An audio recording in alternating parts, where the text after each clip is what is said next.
5 বছরে ৬৩০টি রেল দুর্ঘটনায় ৭৪ মৃত্যু, বড় কারণ অবৈধ লেভেল ক্রসিং, নতুন প্রকল্প নিয়েছে মন্ত্রণালয়।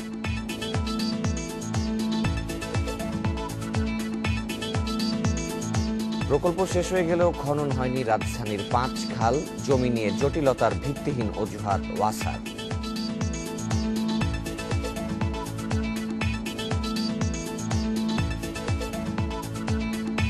করোনায় এখনও কাজ বন্ধ বেশিরভাগ মুদ্রণ প্রতিষ্ঠানের, বছরের প্রথম দিন বিনামূল্যের বই বিতরণ নিয়ে শঙ্কা।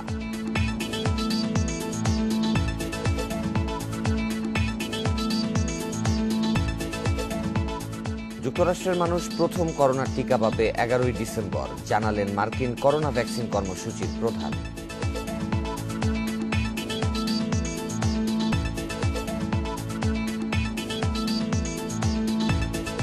এবং চলে গেলেন দেশের ফুটবল কিংবদন্তি বাদল রায়। 2 দফা শ্রদ্ধা নিবেদন শেষে সবুজবাগ শ্মশানে শেষকৃত্য।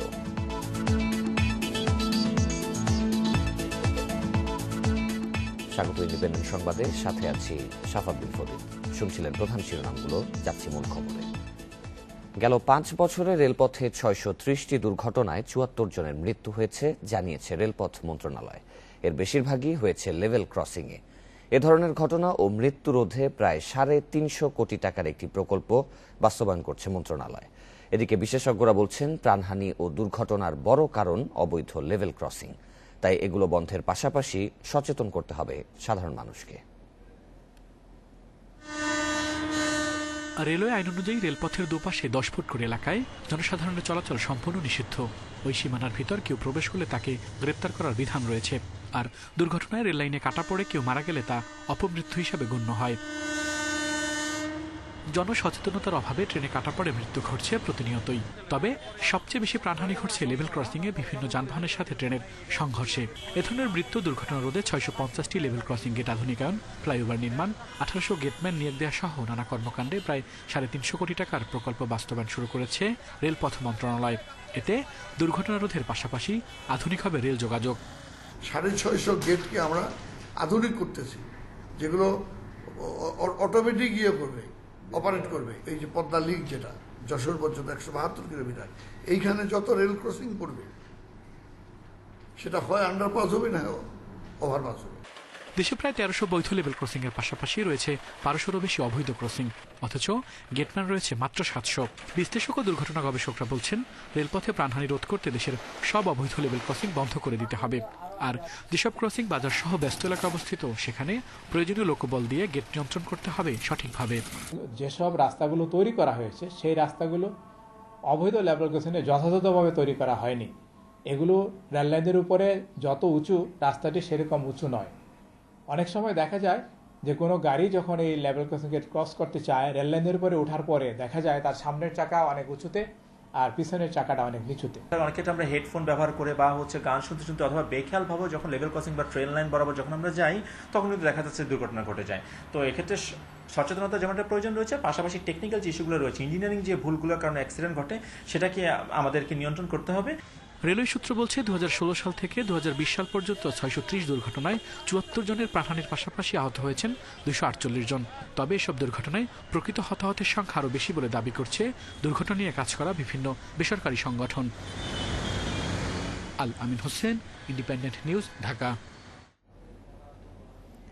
দেশে করোনায় আরও 38 জনের মৃত্যু হয়েছে, এর মধ্যে পুরুষ 28 এবং নারী 10 জন। এ নিয়ে মোট প্রাণহানি হল 6388 জনের। 117টি ল্যাবে 24 ঘন্টায় 13,870 নমুনা পরীক্ষায় করোনা শনাক্ত হয়েছে 2060 জনের। পরীক্ষা বিবেচনায় শনাক্তের হার 14.85%। রোববার স্বাস্থ্য অধিদপ্তরের বিজ্ঞপ্তিতে জানানো হয়, দেশে মোট করোনা আক্রান্তের সংখ্যা দাঁড়ালো 4,47,341 জনে। সুস্থ হয়েছেন আরও 2076 জন। এ নিয়ে মোট সুস্থ 3,62,428 জন।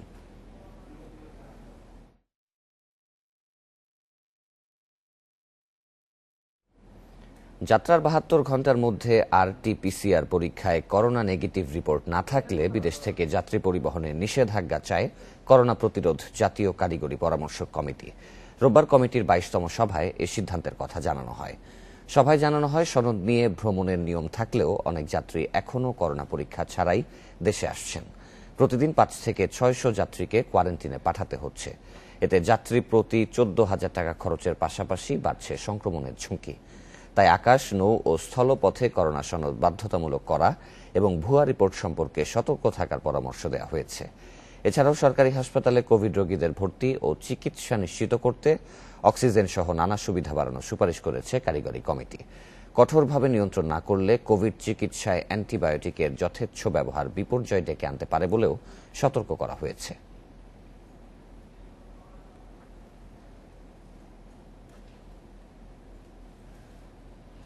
প্রধানমন্ত্রী শেখ হাসিনা বলেছেন, স্বাস্থ্যবিধি মেনে চললে করোনার দ্বিতীয় ধাপও ঠেকানো সম্ভব।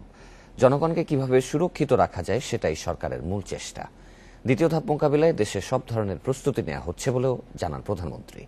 রোববার সকালে গণভবন থেকে ভিডিও কনফারেন্সে 3টি সেতু ও একটি চত্বর উদ্বোধনের সময় তিনি এসব কথা বলেন।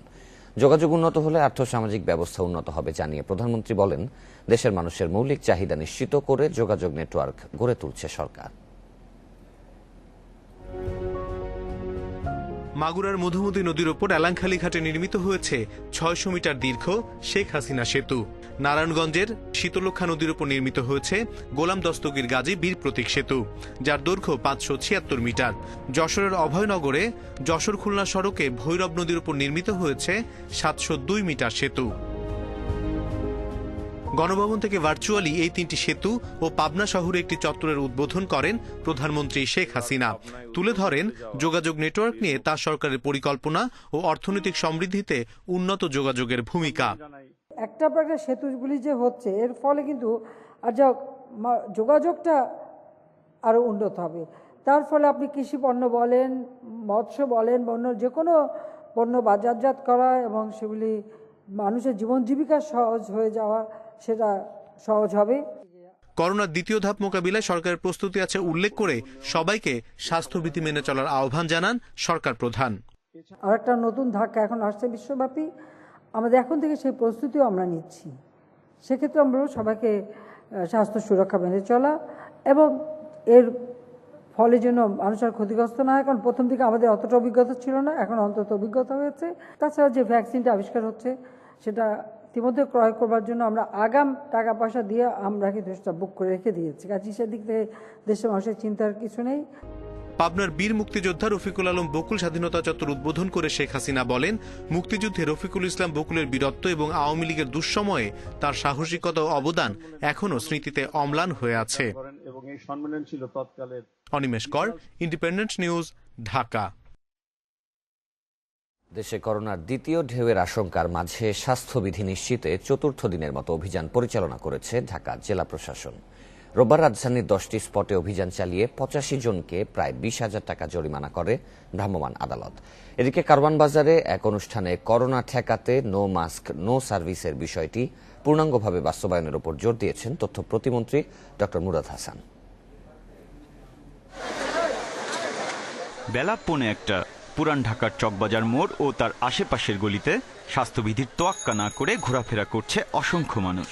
সিংহভাগের মুখেই নেই মাস্ক, মানছেন না সামাজিক দূরত্ব। তবে ভ্রাম্যমাণ আদালতের অভিযানের খবর পেয়েই সবাই ছুটে মাস্কের দোকানে। দুই একটা দোকানে জরিমানা বা দু একজনকে জরিমানা করার সাথে সাথেই দেখা যায় ওই এরিয়াতে যখন আমরা মুভ করতে থাকি বেশিরভাগ দোকানে মাস্ক পরা অবস্থায় পাওয়া যাবে জনসাধারণকে, কারণ তারা তখন খবরটা পেয়ে যায়, খবর পেয়ে সচেতন হয়ে যায়। এটা আসলে ঠিক না, কারণ ব্যক্তিগত পর্যায়ে আসলে সবারই সচেতন থাকা উচিত, স্বাস্থ্যবিধি মেনে চলা উচিত। করোনার ঝুঁকি এড়াতে সরকারি নির্দেশনা মেনে মাস্ক ব্যবহার না করায় জরিমানা করা হয় বেশ কয়েকজনকে। রাজধানীর মোট 10টি স্পটে রবিবার পরিচালিত হয় ভ্রাম্যমাণ আদালতের এই অভিযান। এদিকে রাজধানীর কারওয়ান বাজারে বিনামূল্যে মাস্ক বিতরণের এক অনুষ্ঠানের তথ্য প্রতিমন্ত্রী বলেন, করোনার প্রকোপ ঠেকাতে হলে নো মাস্ক নো সার্ভিস বিষয়টি পূর্ণাঙ্গ বাস্তবায়ন করতে হবে। আমরা যাতে সকলেই আমাদের স্বাস্থ্যবিধি মেনে চলি এবং মাস্ক পরিধান করি, এই কর্মসূচির মধ্য দিয়ে আমাদের সমগ্র দেশে আমাদের মিডিয়ার মাধ্যমে আহ্বান জানাবো সারা দেশে এই কর্মসূচিটি যাতে সকলেই মিলে আমরা পালন করি। করোনা ভাইরাসের সংক্রমণ থেকে সুরক্ষা দিতে নগরবাসীর মাঝে বিনামূল্যে মাস্ক বিতরণ করে সম্প্রীতি বাংলাদেশ নামে একটি সংগঠন। আমরা চাইব বাংলাদেশের সকল সামাজিক, সাংস্কৃতিক এবং রাজনৈতিক সংগঠনগুলো যেন অনুপ্রাণিত হয়ে তারাও যেন নিজ নিজ ক্ষেত্রে স্বক্ষেত্রে তাদের প্রোগ্রাম নেন। আসন্ন শীতে করোনার প্রকোপ ঠেকাতে ভ্রাম্যমাণ আদালতের মাধ্যমে স্বাস্থ্যবিধি নিশ্চিতের কার্যক্রম চলমান থাকবে বলে জানিয়েছে ঢাকা জেলা প্রশাসন। Biprajit Chanda, Independent News, Dhaka. প্রধানমন্ত্রীর নির্দেশনার পরও আলোর মুখ দেখেনি রাজধানীর 5 খাল খনন প্রকল্প। 607 কোটি টাকার এই প্রকল্পের মেয়াদ শেষ হয়েছে 2019 সালে, কিন্তু দৃশ্যমান কোনো কাজই হয়নি। প্রকল্পের দায়িত্বে থাকা সংস্থা ওয়াসা বলছে, ডিসি অফিস জমি অধিগ্রহণ শেষ করতে না পারায় কাজ শুরু করা যায়নি। তবে নগর পরিকল্পনাবিদেরা বলছেন, সিএস রেকর্ড অনুযায়ী এই প্রকল্পের জন্য জমি অধিগ্রহণের প্রয়োজন পড়ে না।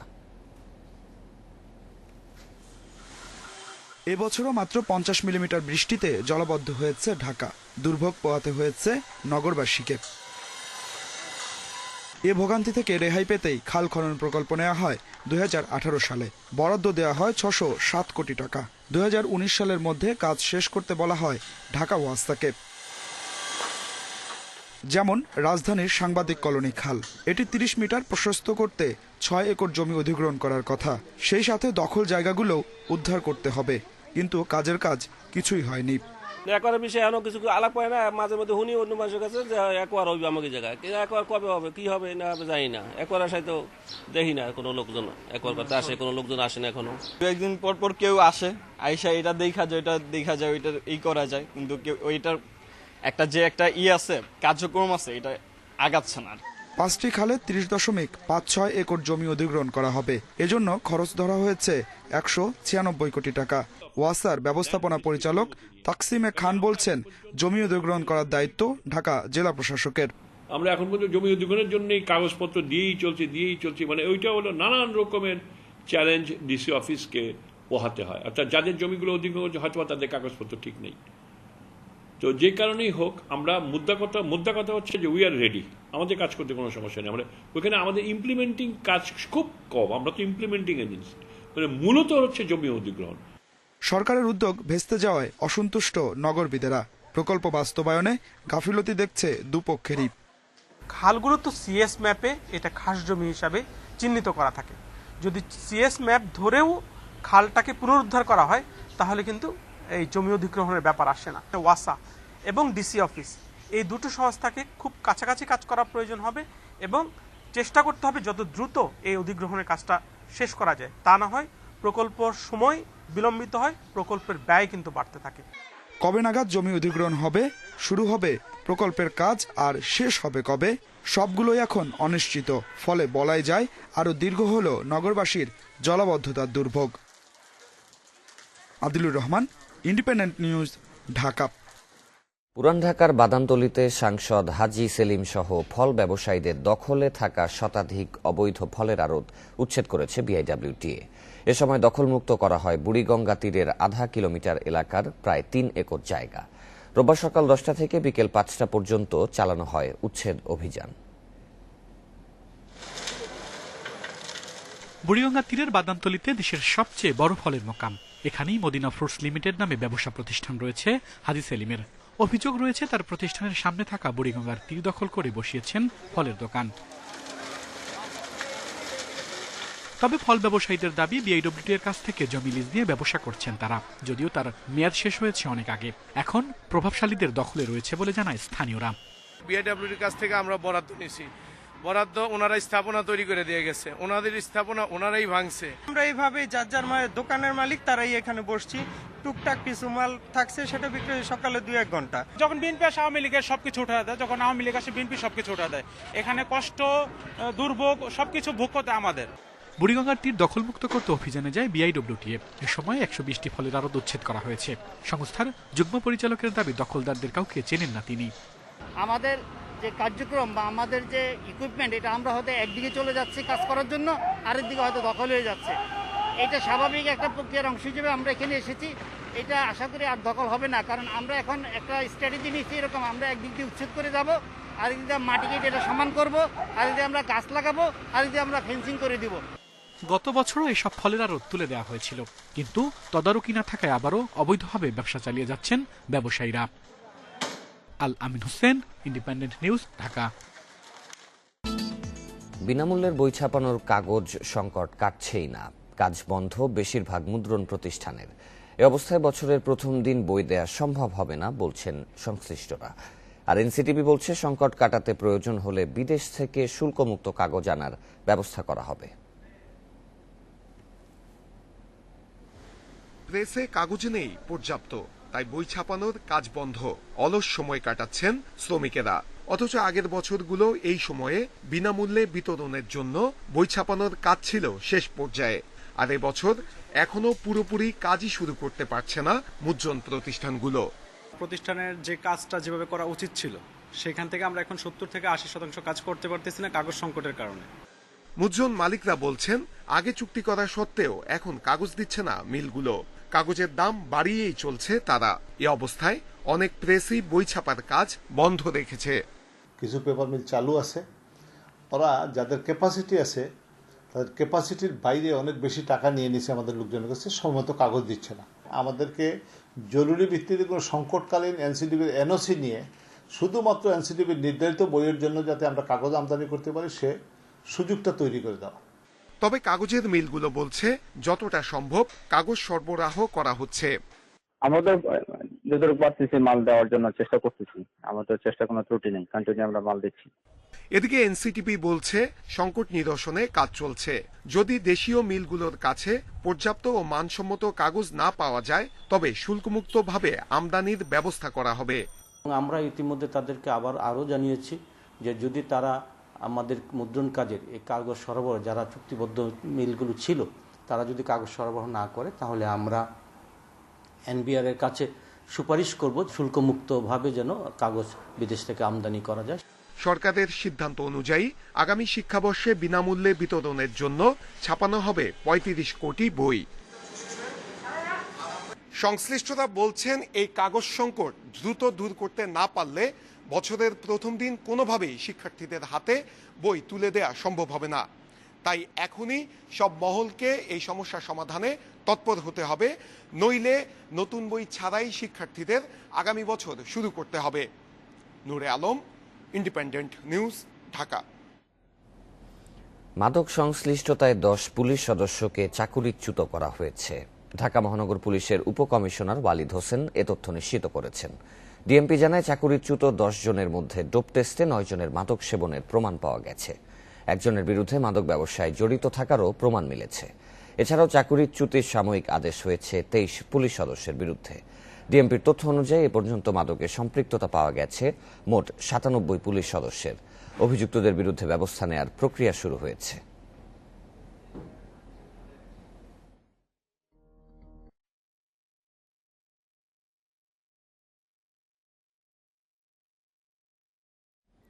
নথি জালিয়াতি ও প্রতারণার মাধ্যমে চট্টগ্রাম বিশ্ববিদ্যালয়ের নতুন কলা ও মানববিদ্যা অনুষদের ভবন নির্মাণের ৭৫ কোটি টাকার কাজ নেয়ার অভিযোগে ঠিকাদার জিকে শামীম সহ 2 জনের বিরুদ্ধে মামলা করেছে দুর্নীতি দমন কমিশন দুদক। রোববার সন্ধ্যায় দুদক সমন্বিত জেলা কার্যালয় চট্টগ্রাম 2 এ মামলাটি করেন দুদকের সহকারী পরিচালক মোহাম্মদ ফখরুল ইসলাম। মামলার আসামিরা হলেন জিকে শামীম ও আরেক ঠিকাদারি প্রতিষ্ঠান দ্য বিল্ডার্স ইঞ্জিনিয়ার্স অ্যাসোসিয়েটস লিমিটেডের ব্যবস্থাপনা পরিচালক মোহাম্মদ ফজলুল করিম চৌধুরী। দুদক জানিয়েছে চট্টগ্রাম বিশ্ববিদ্যালয়ের ৬ষ্ঠ একাডেমিক ভবনের ২য় পর্যায়ের নির্মাণ কাজের জন্য ২০১৬ সালের ২৮শে আগস্ট দরপত্রের আহ্বান করা হয়।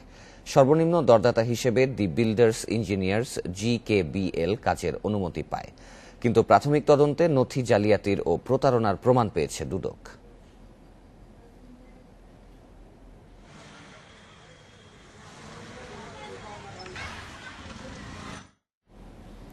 গুলশানের অভিজাত রেস্তোরাঁ হর্স অ্যান্ড হর্সে মাদক মামলায় শফিউল্লাহ আল মুনিরের বিরুদ্ধে আবারও গ্রেপ্তারি পরোয়ানা জারি করেছে আদালত। রোববার দুপুরে CMM আদালত এই আদেশ দেয়। শফিউল্লাহ আল মুনির 8ই নভেম্বর জামিন পেলেও মাত্র 4 দিন পর রাষ্ট্রপক্ষের আবেদনে জামিন স্থগিত করা হয়।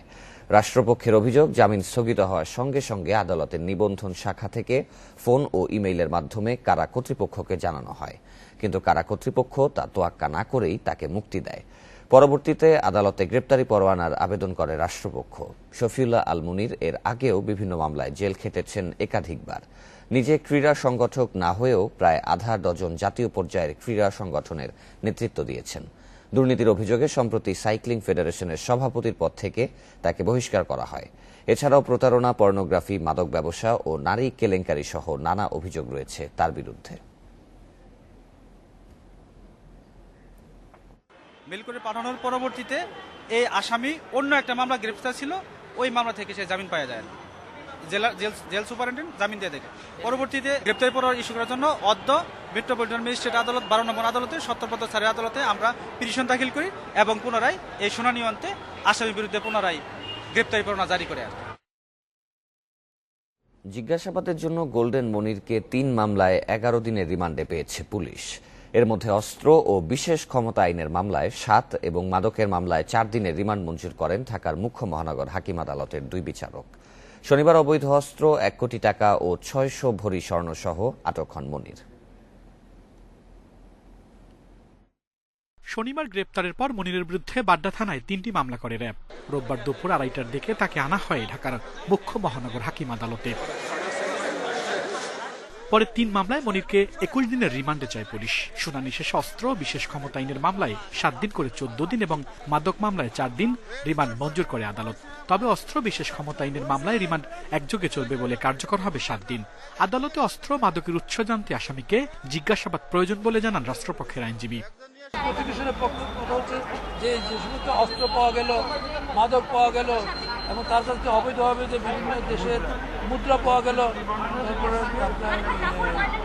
গহনা পাওয়া গেল, গোল্ড পাওয়া গেল, এই জিনিসগুলি কেন এভাবে আসলো এগুলো তো অবশ্যই তদন্ত হওয়া প্রয়োজন এবং তদন্তের স্বার্থেই এই জিনিসগুলো রিমান্ডে নেওয়া হয়েছে। তবে রিমান্ড বাতিল চেয়ে আবেদন মনিরের আইনজীবীর। দাবি, এ মামলায় বিশেষ ক্ষমতা আইনের কোনো উপাদান নেই এবং স্বর্ণালঙ্কার যা ছিল তার সবই জব্দ হয়েছে। যেই জব্দ তালিকায় যে বর্ণনাগুলো দেয়া আছে সেই বর্ণনাগুলোর আলোকে স্পেশাল পাওয়ার্স অ্যাক্ট সেকশন 25(b)-র অধীনে কিংবা আর্মস অ্যাক্ট 1878-এর অধীনে কিংবা মাদকদ্রব্য নিয়ন্ত্রণ আইনের অধীনে 3টি যে পৃথক মামলাটি দায়ের করা হয়েছে, এই মামলাটি দায়ের করার কোনো যৌক্তিক হেতুপাত বিদ্যমান নাই। শুক্রবার মধ্যরাত থেকে শনিবার সকাল পর্যন্ত তার বাড্ডা বাসায় অভিযান চালায় র্যাব। জব্দ করা হয় অবৈধ অস্ত্র, নগদ 1 কোটি টাকা, বিদেশি মুদ্রা ও 600 ভরি স্বর্ণ। গ্রেপ্তার করা হয় মনিরকেও। আল আমিন হোসেন, ইন্ডিপেন্ডেন্ট নিউজ, ঢাকা। ফরিদপুরে রুবেল বরকতের ঠিকাদারি প্রতিষ্ঠানের 38টি প্রকল্প বাতিল হওয়ায় থমকে গেছে উন্নয়ন কর্মকাণ্ডেও। আটকে গেছে পদ্মার শাখায় সেতু নির্মাণ সহ সড়ক সম্প্রসারণ, বিভিন্ন ভবন নির্মাণ। বাতিল হওয়ায় থমকে গেছে উন্নয়ন কর্মকাণ্ডেও। আটকে গেছে পদ্মার শাখায় সেতু নির্মাণ সহ সড়ক সম্প্রসারণ, বিভিন্ন ভবন নির্মাণ কাজ বন্ধ হওয়ায় নির্মাণাধীন প্রকল্প এলাকায় ভোগান্তিতে পড়তে হচ্ছে স্থানীয়দের। এসব কাজ আবারও শুরু করতে নতুন দরপত্র চাওয়া হবে বলে জানিয়েছে কর্তৃপক্ষ। 5 মাস আগে 2000 কোটি টাকার মানি লন্ডারিং মামলায় গ্রেপ্তার হন সাজ্জাদ হোসেন বরকত ও তার ভাই ইমতিয়াজ হাসান রুবেল। তাদের মালিকানাধীন 3 ঠিকাদারি প্রতিষ্ঠানের হাতে ছিল 38টি উন্নয়ন প্রকল্পের কাজ। গ্রেপ্তারের পরপরই বাতিল হয় এসব প্রকল্প। উন্নয়ন কাজের মধ্যে অন্যতম প্রকল্প ছিল পদ্মার শাখায় 580 মিটারের সেতু, উপজেলা পরিষদ ভবন, উপজেলা কেন্দ্রীয় মসজিদ নির্মাণ, সড়ক সম্প্রসারণ ও কার্পেটিং, কালভার্ট, জেলা পরিষদের আধুনিক অডিটোরিয়াম নির্মাণ। 4 মাস ধরে প্রকল্পগুলো বন্ধ থাকায় প্রকল্প এলাকায় বাধাগ্রস্ত হচ্ছে স্বাভাবিক চলাচল।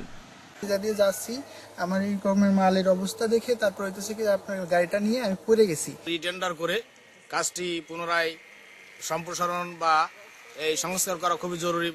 বোয়ালমারী উপজেলা প্রকৌশলী রফিকুল ইসলাম জানান, বাতিল করা প্রকল্প পর্যালোচনা শেষে আবারও দরপত্র আহ্বান করা হবে।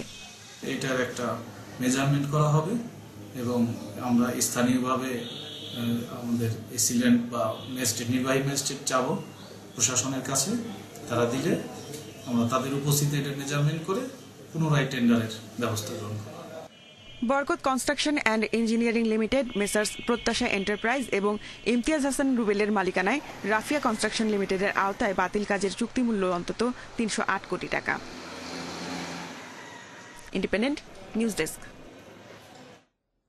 মাগুরায় স্বামীকে গাছের সঙ্গে বেঁধে রেখে এক গৃহবধূকে ধর্ষণের অভিযোগ উঠেছে।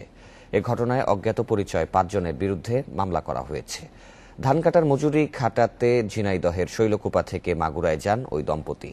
শনিবার সন্ধ্যায় কাজ শেষে সদর উপজেলার জাগলা গ্রামে মাঠের একটি ঝুপড়িতে বিশ্রাম নিচ্ছিলেন তারা।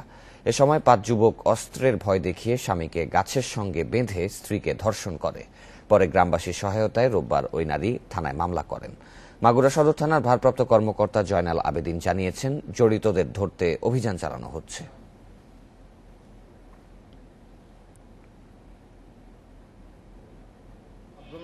আমার গলার পর দাও ধরিয়ে আমারে নিয়ে এক জায়গা পিটমেট করে বাইন্দে গলা ধরে রাখেছে, আর আমার বউরে দাও ধরিয়ে লেগেন রেপ করতে পারবেন। অভিযোগ দায়ের করছে, ধর্ষণ ঘটনা ঘটছে, তো তার প্রেক্ষিতে আমরা একটা মামলা রুজু করছি। আসামি অজ্ঞাত, সে কোনো আসামি চিনতে পারি না বলে জানায়, মামলা করে গেছে। কিশোরগঞ্জের হোসেনপুরে চলছে ভ্রাম্যমাণ ভূমি সেবা কার্যক্রম। এর ফলে খাজনা খারিজ সহ ভূমি বিষয়ক যে কোনো কাজে খরচ ও সময়ের অপচয় কমেছে। এছাড়া দালালদের দৌরাত্ম্য কমে যাওয়ায় স্বস্তি জানিয়েছেন স্থানীয়রা। ডিজিটাল পদ্ধতির মাধ্যমে ভূমি ব্যবস্থাপনার কাজ সহজ করতে 11 অক্টোবর দেশে প্রথমবারের মতো ভ্রাম্যমাণ ভূমি সেবা কার্যক্রম চালু হয় কিশোরগঞ্জের হোসেনপুরে। উপজেলা সহকারী কমিশনার ওয়াহিদুজ্জামানের উদ্যোগে 6টি ইউনিয়ন ও একটি পৌরসভায় সপ্তাহে 2 দিন চলছে এই কার্যক্রম। কোনোদিন গাছের নিচে, আবার কোনোদিন রাস্তার পাশেই অস্থায়ীভাবে তৈরি করা হচ্ছে ভূমি অফিস। সেখানে সেবাগ্রহীতাদের নানা পরামর্শ দেয়া সহ কার্যক্রম পরিচালনা করা হচ্ছে। উপজেলা সহকারী কমিশনার জানান, হয়রানি ও দালালদের দৌরাত্ম্য বন্ধ করে গ্রাহকদের কাছে সব সেবা পৌঁছে দিতেই এই উদ্যোগ। বিনামূল্যে ইনামজারি আবেদন, অনুমোদিত ডিসিআর এবং খতিয়ান প্রদান, 100 চান্দিনা বিটি নবায়ন, ভূমি উন্নয়ন করা আদায় সহ ভূমি সংক্রান্ত যে কোনো সমস্যার তাৎক্ষণিক সমাধান বা পরামর্শ দেওয়া হচ্ছে। ভ্রাম্যমাণ ভূমি অফিসে বিনামূল্যে নামজারি আবেদন, শুনানি, ডিসিআর ও খতিয়ান প্রদান, ভূমি উন্নয়ন কর, অর্পিত সম্পত্তি নবায়ন সহ সব সেবা ও পরামর্শ পেয়ে খুশি স্থানীয়রা। একটা কাজ নিতে আমরা অনেক সময় লাগতো, টিয়া পয়সাও লাগতো, ঘুষও দেওয়া লাগতো। আমি 7 দিন আগে দরখাস্ত করেছি, আজকে আমি পেয়ে গেছি, এটা খুবই খুশি। আগে দেখা যেত একটা কাজ করতে 1 মাস 2 মাস গেছে এবং অনেক টাকা লাগতো। আমাদের খুব উপকারিত হয়েছে এবং বেশি কোনো টাকা পয়সা লাগে না, কোনো ফেরাসানি বা দলাল মালা ধরতে হয় না। ভূমি সেবার ব্যতিক্রমী এই উদ্যোগের প্রশংসা করে জেলা প্রশাসক জানান, পর্যায়ক্রমে জেলার সব উপজেলায় চালু হবে এই কার্যক্রম। মধ্যস্বত্বভোগী বা দালালদের কিন্তু দৌরাত্ম্য একদমই কমে গেছে, নাই বললেই চলে, এবং মানুষ কিন্তু অত্যন্ত আনন্দিত, তারা খুশি যে যারা অতি সহজেই কিন্তু তাদের বাড়ির কাছেই এই সেবাটা পেয়ে যাচ্ছে। প্রায় 1.5 মাস ধরে চলা ভ্রাম্যমাণ ভূমি সেবা কার্যক্রমে এ পর্যন্ত সেবা গ্রহণ করেছেন প্রায় 1800 জন। Independent news desk. আবারও ব্যাংকগুলোর ওপর সাইবার হামলার আশঙ্কা দেখা দিয়েছে। এ বিষয়ে সতর্কতা জারি করে ব্যাংকগুলোকে চিঠি দিয়েছে অর্থ মন্ত্রণালয়। বাংলাদেশ ব্যাংকও সতর্ক করেছে ব্যাংকগুলোকে। নির্দেশনার পর অনলাইন লেনদেন ব্যবস্থা ও এটিএম বুথে নজরদারি বাড়িয়েছে বাণিজ্যিক ব্যাংকগুলো। রাত 11টা থেকে সকাল 7টা পর্যন্ত এটিএম বুথ বন্ধ রাখছে অনেক ব্যাংক। চলতি বছরের আগস্ট মাসে কেন্দ্রীয় ব্যাংকের কাছে তথ্য আসে, বিগল বয়েজ নামে একটি হ্যাকার গ্রুপ ব্যাংকগুলোতে সাইবার হামলা চালাতে পারে।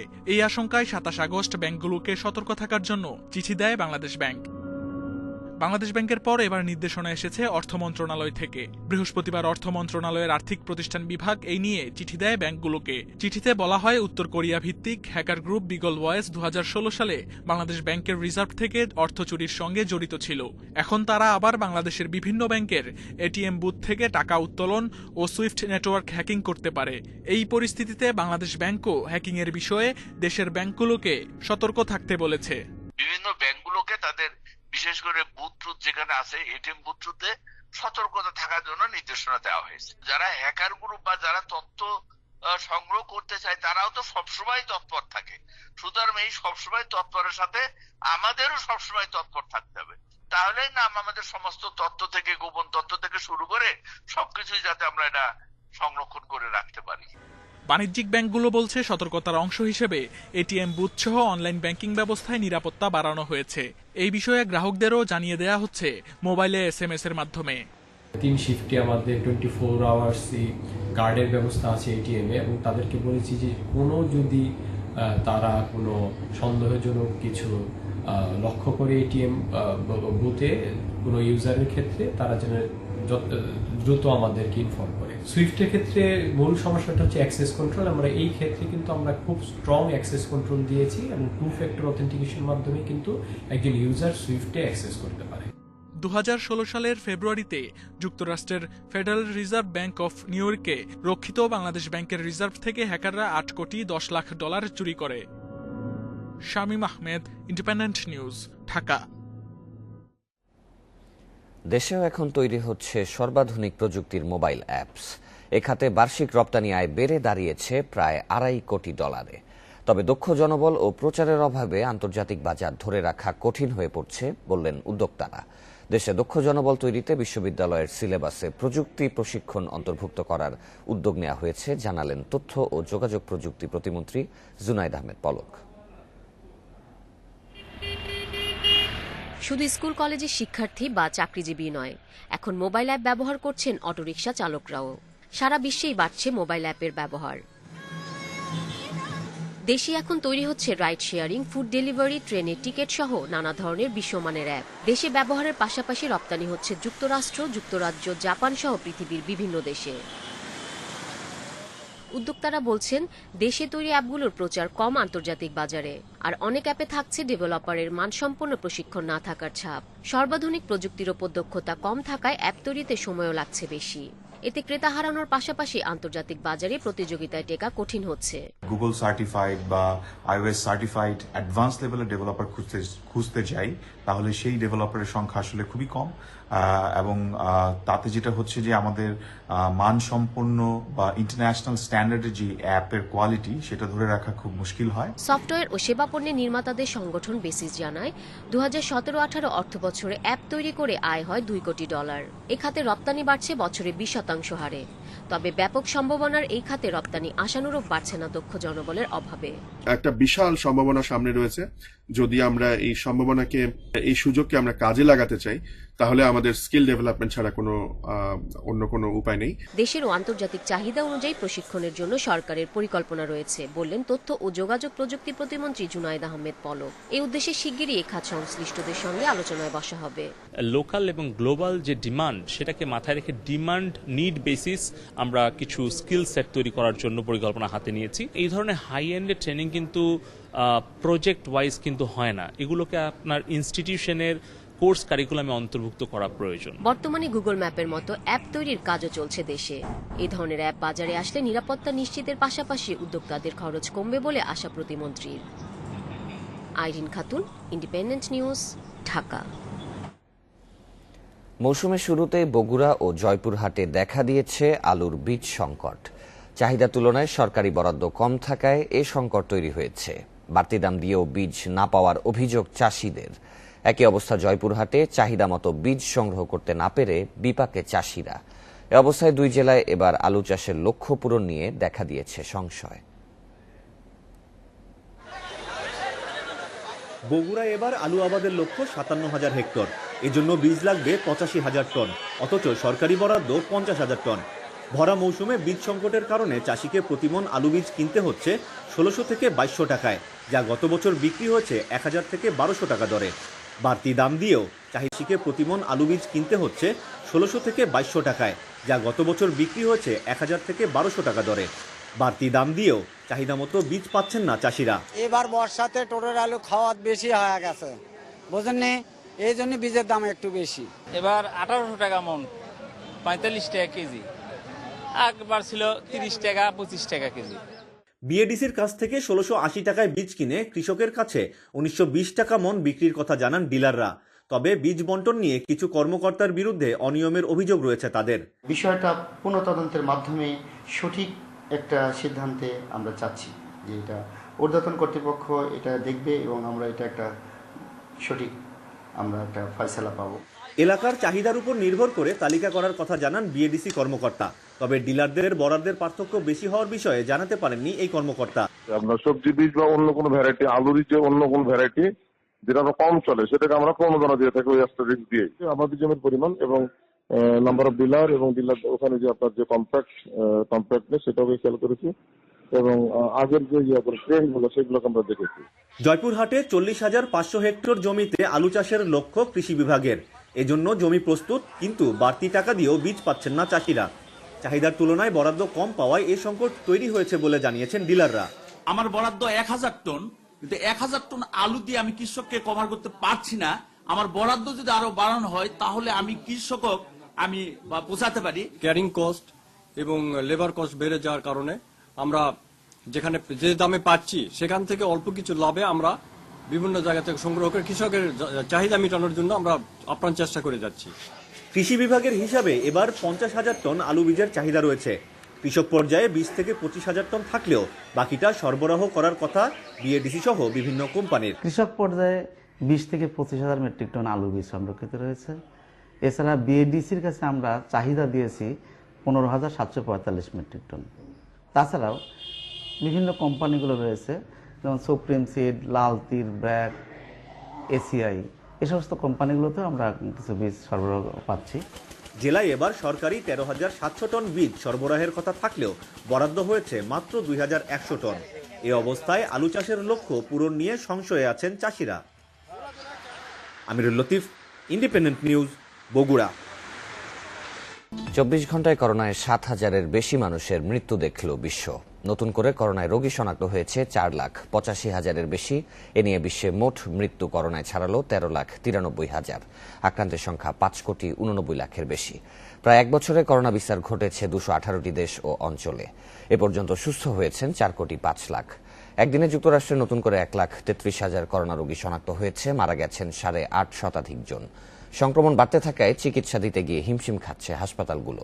সিএনএন বলছে শুধু নভেম্বরে দেশটিতে আক্রান্ত হয়েছে 30 লাখের বেশি মানুষ। এমন পরিস্থিতিতে চিকিৎসা খাতে বড় ধরনের বিপর্যয় শঙ্কা বিশেষজ্ঞদের। ভারতে 24 ঘন্টায় মৃত্যু হয়েছে 510 জনের, আক্রান্তের সংখ্যা প্রায় 44,000। দ্বিতীয় ধাপে সংক্রমণে বিপর্যস্ত ইটালিতে একদিনে 562 জন মারা গেছেন। এছাড়াও ইরানে 475, রাশিয়ায় 401 এবং পোল্যান্ডে 330 জনের মৃত্যু হয়েছে। সংক্রমণ কমায় সীমান্ত খুলে দিয়েছে অস্ট্রেলিয়ার বিভিন্ন রাজ্য। 11 ডিসেম্বর প্রথম করোনা ভ্যাকসিন পাবে যুক্তরাষ্ট্রের মানুষ। রোববার সিএনএনকে দেয়া সাক্ষাৎকারে এ আশ্বাস দিয়েছেন মার্কিন করোনা ভাইরাস ভ্যাকসিন কর্মসূচির প্রধান মানসেফ স্লাউই। তিনি বলেন, চূড়ান্ত অনুমোদন পাওয়ার 24 ঘন্টার মধ্যেই ভ্যাকসিনটি বিতরণের স্থানে পাঠিয়ে দেওয়ার পরিকল্পনা রয়েছে। এ বিষয়ে 10 ডিসেম্বর বৈঠকে বসবে যুক্তরাষ্ট্রের ফুড অ্যান্ড ড্রাগ অ্যাডমিনিস্ট্রেশন এফডিএর ভ্যাকসিন উপদেষ্টা কমিটি। এর আগে শুক্রবার নিজেদের উদ্ভাবিত ভ্যাকসিন যুক্তরাষ্ট্রেই ব্যবহারের জন্য জরুরি অনুমোদনের আবেদন জানায় মার্কিন প্রতিষ্ঠান ফাইজার ও জার্মানির বায়োএনটেক। তাদের দাবি, এই ভ্যাকসিন 95% কার্যকর, সেই সঙ্গে সব বয়সী মানুষের জন্য নিরাপদ। চলে গেলেন কিংবদন্তি ফুটবলার ও বাফুফের সাবেক সহ সভাপতি বাদল রায়। দীর্ঘদিন ধরে নানা রোগে ভুগছিলেন তিনি। সর্বশেষ লিভার ক্যান্সারে আক্রান্ত হয়ে ভর্তি ছিলেন হাসপাতালে। তার মৃত্যুতে শোক জানিয়েছেন রাষ্ট্রপতি ও প্রধানমন্ত্রী। বেলা 11টায় মোহামেডান স্পোর্টিং ক্লাব প্রাঙ্গণ এবং দুপুর 12টায় বঙ্গবন্ধু জাতীয় স্টেডিয়ামে 2 দফা শ্রদ্ধা নিবেদন শেষে সবুজবাগ শ্মশানে বাদল রায়ের শেষকৃত্য অনুষ্ঠিত হবে।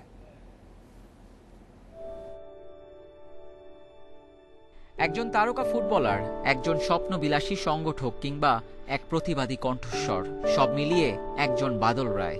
দেশের ফুটবলের অভিধানে যার নামের পাশে লেখা থাকবে অসংখ্য উপমা। শুধু ফুটবলার নয়, সফল ক্রীড়া সংগঠকও তিনি। কিন্তু যে ফুটবলের নায়ক ছিলেন তিনি, সেই খেলাকে ঘিরেই অনেক অভিমান জমা ছিল বাদল রায়ের। আর সেই অভিমান নিয়েই চলে গেলেন না ফেরার দেশে। দীর্ঘদিন ধরেই নানা শারীরিক জটিলতায় ভুগছিলেন। 2017 সালে মস্তিষ্কে রক্তক্ষরণের পর স্বাভাবিক চলাফেরা কঠিন হয়ে পড়ে। আগস্টে করোনা আক্রান্তের পর গেল 15 নভেম্বর লিভারে ক্যান্সার ধরা পড়ে বাদল রায়ের। রোববার বিকেলে বাংলাদেশ মেডিকেল কলেজ হাসপাতালে শেষ নিঃশ্বাস ত্যাগ করেন। ফুটবল ধরেই চলে গেছে, যেটা বলছিলাম, জার্সি 10 ছিল, শেষ পর্যন্ত আজকের বিছানাও 10 ছিল। দেশের ফুটবলের অন্যতম সেরা তারকার প্রয়াণে শোক জানিয়েছেন রাষ্ট্রপতি ও প্রধানমন্ত্রী। হাসপাতালে শেষ শ্রদ্ধা জানাতে উপস্থিত হন তার দীর্ঘদিনের বন্ধু, সতীর্থ, সহকর্মী সহ শুভানুধ্যায়ীরা। আমাদের মাননীয় ফিরিয়ে এনেছেন, এর মাঝেও তার গত 1 তারিখ থেকে তার অবস্থার অবনতি।